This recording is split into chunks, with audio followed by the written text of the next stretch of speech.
Salam alaikum wa rahmatullah à tous, bonsoir à tous, j'espère que vous allez bien. Donc le titre de ma pensée de ce soir, c'est Pourquoi le voile est-il hautement féministe?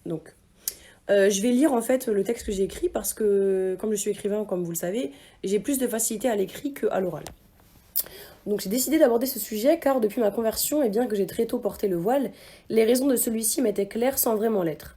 Ayant toujours eu très à cœur de défendre les droits des femmes, je me demandais pourquoi Dieu me demandait cela à moi, le fait de porter le voile, et pas à mes comparses masculins.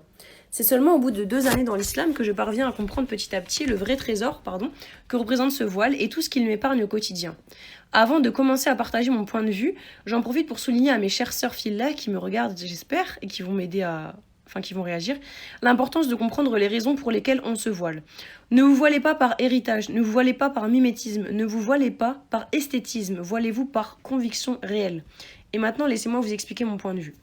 Malgré une très forte propagande, surtout issue des pensées coloniales, occidentales, blanches la plupart du temps, il faut le dire, dans lesquelles on a toujours fantasmé en fait sur les femmes voilées, rêvant d'arracher leur grand voile afin de mieux les cerner, dans l'unique but en fait pervers d'avoir un droit de regard sur le corps féminin. Malgré tout cela, qu'on sait qui existe depuis toujours et qui continue d'exister, le voile dans notre réflexion, dans ma réflexion ici, est avant tout un instrument d'émancipation. Les plus cyniques qui m'écoutent riront en pensant émancipation de quoi? Bien au contraire, ces femmes voilées se soumettent en se couvrant de la sorte, elles se soumettent aux volontés patriarcales, elles se soumettent aux volontés machistes et jalouses de préserver le corps de la femme seulement pour quelques privilégiés. La plupart des personnes pensent qu'on se voile uniquement pour notre mari parce que notre mari est jaloux, je ne suis pas mariée d'ailleurs, parce que notre mari est jaloux, parce que bien sûr que notre intimité, notre pudeur, on la montre qu'à notre mari, bien évidemment, et à nos enfants, bref, aux proches. Mais ça va beaucoup plus loin que ça, la question du voile, et c'est pas nos maris jaloux, c'est pas les hommes jaloux qui nous demandent jalousement de nous préserver pour avoir accès que eux à notre corps. C'est tellement loin de ça, c'est tellement loin de ça, et encore une fois, c'est une pensée tellement réductrice que de penser ça. Ce type de pensée démontre encore une fois que la femme, malgré tout ce qu'elle peut réaliser en termes d'études, de carrière, de professionnalisation, est toujours uniquement ramenée à une chose, son apparence. Pourquoi relève-t-on toujours les qualités morales, intellectuelles et professionnelles d'un homme, tandis que l'on ne souligne la plupart du temps et en grande partie que ce qui a trait au physique de la femme? Partant de là, si l'on remet en cause le préjugé selon lequel la femme n'aurait affaire qu'à l'apparence, on comprend aisément que le voile, si on remet ça en cause, loin d'être une question de revendication esthétique quelconque ou de préservation d'une beauté quelconque elle aussi, est avant tout le voile un moyen de remettre les pendules à l'heure, les barres ôtées et surtout les idées en place. En me voilant, j'empêche le regard d'autrui de voir autre chose de moi qu'un esprit, car c'est bien ce que je suis, un esprit.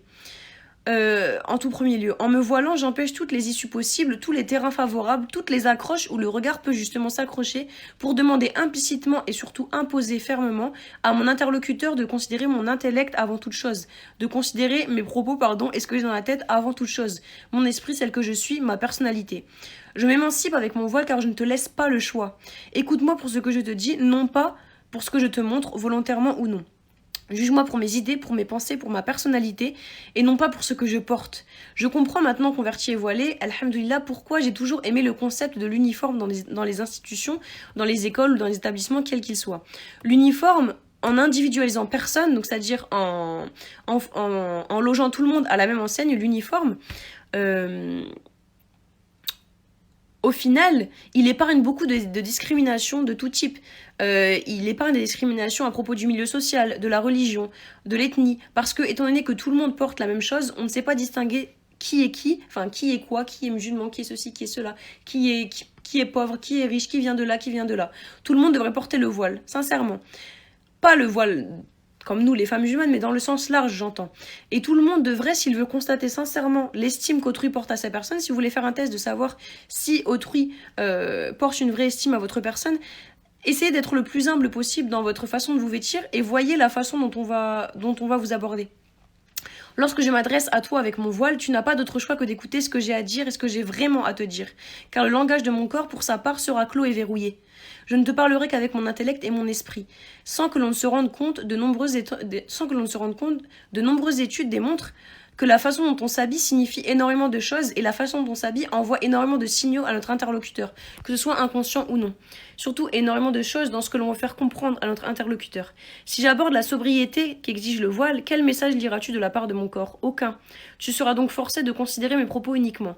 C'est donc en ce sens Selon moi, le voile est un acte féministe. Ici, je ne parle pas du féminisme exacerbé, ridicule et excessif que l'on peut trouver dans les extrêmes et qui finalement ne fait que desservir la cause initialement défendue. Je parle de féminisme dans son sens le plus neutre, premier, basique, ce qui a trait à la femme et à son égalité parmi l'ensemble de ses pairs. Expliquons. Il y a bien sûr toujours des exceptions, mais de façon très générale, juge-t-on un homme sur sa façon de se vêtir ? Fait-on passer des hommes à moitié dénudés en permanence à la télé pour vendre des shampoings, des rasoirs, des voitures, des yaourts ? Non. L'homme a-t-il toujours une image érotisée en toute chose ? Non. Pourquoi ? Car son corps ne fait pas l'objet d'un désir permanent, alimenté en grande partie par les médias, les traditions, la culture.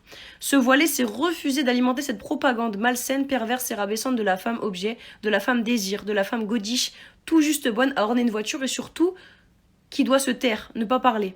Se voiler, c'est refuser de faire partie de ce système machiste, patriarcal et aux antipodes de la liberté qui se sert de l'image de la femme à toutes les fins, médiatiques, culturelles, politiques. Pourtant, vous allez entendre que justement, ce sont les femmes voilées, les femmes pudiques, les femmes qui se couvrent, les femmes religieuses, donc, la plupart du temps, qui, en se couvrant, s'emprisonnent elles-mêmes, renoncent à leur liberté, refusent la modernité. Mais de quelle liberté parle-t-on ? De qui se moque-t-on, en fait ? Est-ce que je suis libre, vraiment, en soumettant à chaque instant ce corps qui est le mien aux yeux de ceux qui, avant même que j'ai ouvert la bouche, me jugeront précisément d'après ce corps ? Suis-je libre en consentant librement à faire de mon corps cet objet de propagande, de politique, cet amas de chair qui, finalement, ne m'appartient même plus ? Vous les trouvez vraiment libres, les femmes dénudées qui passent dans les clips de rap ? Vraiment ? Vous trouvez sincèrement que l'on honore leur corps dans ce type de contenu ? Alors bien sûr, je ne blâme personne, tout le monde fait ce qu'il veut et c'est encore une fois ma pensée. J'établis juste un constat qui est le mien. Depuis que je porte mon voile, bien évidemment que je continue de me faire salement aborder, car on ne change pas les chiens en lapins, comme vous le savez. Mais j'ai remarqué une chose tout à fait claire. En n'ayant plus accès librement à mon corps au moyen de ses yeux, mon interlocuteur a plus tendance à se concentrer sur le contenu de mon message et de ma parole. Alors oui, bien sûr, il y aura toujours ceux qui me jugeront par le simple fait que je porte justement quelque chose sur la tête. Et ceux-là, finalement, sont les mêmes qui jugent les femmes de parce qu'elles portent ou non. Mais j'ai le contrôle. En ne donnant aucune issue et aucun accès à mon corps, à l'interlocuteur qui est en face, je le contrains en quelque sorte à me respecter, à écouter ma parole. C'est ce que j'aimerais vraiment que les non-musulmans comprennent. Une femme musulmane n'est pas soumise, nous ne sommes pas soumises. Une femme musulmane n'est pas soumise de par son voile, elle ne souffre pas de le porter, à part quand elle est forcée, mais là on n'est pas du tout forcé, à part quand c'est autrui qui la force, mais là c'est pas du tout le cas. Une femme musulmane ne souffre pas de le porter car il la délivre au lieu de l'emprisonner comme la plupart d'entre vous le pensent. Et je sais que la plupart d'entre vous ont mal au cœur, dans des personnes que je connaissais avant de convertir, ont mal au cœur pour moi parce qu'elles se disent miskine, la pauvre, elle se voile, elle a plus aucune liberté, mais non. Ce voile, justement, il m'ôte le poids lourd, surtout pour une femme dans notre société, d'autant plus dans notre société. Vous savez très bien la sale image qu'ont les femmes, vous savez très bien tous les vices qu'on fait avec l'image des femmes. Ce voile, justement, il m'ôte le poids lourd des apparences. Véritablement, je ne vous mens pas, il m'ôte vraiment le poids lourd des apparences. Le voile me permet de ne pas me soucier de savoir si je rentre dans la norme des canons de beauté. Le voile me permet de jouir librement de mon corps et de ce que je veux qu'il représente. Le voile me permet d'avoir cette relation intime si spéciale et précieuse avec mon corps que je décide de garder secret rien que pour moi. Le voile, en n'exposant pas mon corps, le préserve de tous les vices de l'apparence liés à cette société, tous ces troubles alimentaires, nerveux, mentaux, dans lesquels la plupart des femmes, et surtout des jeunes femmes, tombent, et je le sais parce que j'ai vécu ça. À qui la faute, à votre avis ? Si ce n'est à ceux qui se servent de l'image de la femme en permanence, via les médias, via la télé, via tout ça, pour salir cette image, et qui s'en servent comme bon leur semble, imposant des dictates à des femmes forcément différentes car multiples. Vous devez être comme ceci, vous devez être comme cela, mais on est toutes différentes en fait. Qu'est-ce que tu veux ? Le voile m'épargne tout cela et me permet d'avoir une relation saine à mon corps. Quant à ceux qui m'évoqueront l'argument justifié et compréhensible, parce que je l'évoquais aussi avant d'être musulmane, de l'homme dans tout cela, et l'homme dans tout cela dixit, mais si l'islam n'est pas une religion patriarcale, alors pourquoi l'homme n'est-il pas forcé lui aussi de porter quoi que ce soit comme la femme, à l'image du voile de la femme ? Premièrement, sachez qu'à l'exemple de la femme, Dieu adresse cette même demande à l'homme avant de l'adresser à la femme. Dans un verset qui vient avant celui s'adressant à la femme, Allah demande à l'homme d'être pudique, d'être chaste et de se préserver, de baisser le regard.